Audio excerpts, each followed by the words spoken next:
Welcome back. We are now going to take a look at Google Keep, which is a task manager and project manager. And we can do that inside of Google Drive by going inside of the selection box, scrolling down, and then clicking this icon that says Keep. Now, Google Keep revolves around notes, reminders, and lists. So one of the first things we can do is we can start a new list. And a list could be a project which gives you a series of tasks that you are going to do, and you can title your list first. And what you can do in association with this task is you can list all of the items that you will either need or all the items that you will need to do.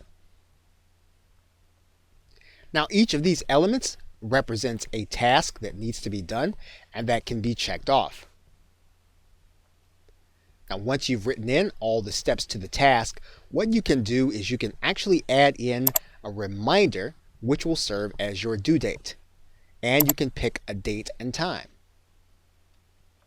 You can decide whether or not this is going to be a repeating event or whether or not it's going to be custom. We will say it does not repeat and we will click Save.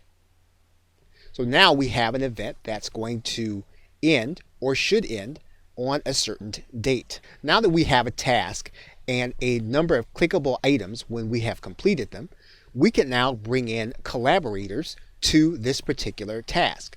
So for example, we can click this collaborator box and then we can pick someone to actually share this task with. Once we do that, we can then click Save. And we can actually pick other collaborators. We can now add in images and even color code different things. If we want to change the order, all we have to do is drag and drop the content and then click Done to save. Now, in order to see that due date on your actual calendar, you will have to have the reminders enabled on the calendar. And you'll see that here on the left side menu. For example, if we click this link, we'll see that our task goes away. If we click it again, it actually comes back. If we hover over this and we actually click it, we'll see that that is our task that is actually going to be due. We can then click on this task to go and visit it inside of Google Keep.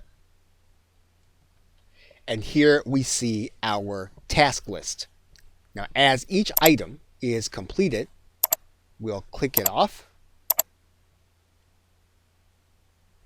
And then eventually the task will be complete. Once the task is complete, it can be archived. And we'll see that it says Note Archived here at the bottom, and we can actually start a new list. And you'll actually see the very same thing inside of the collaborators window. So Google Keep can be used to collaborate on tasks as well as to track progress. And you can use this with outsourcers, clients, or even partners on your project. Okay, so with that, thanks, and I will see you in another video.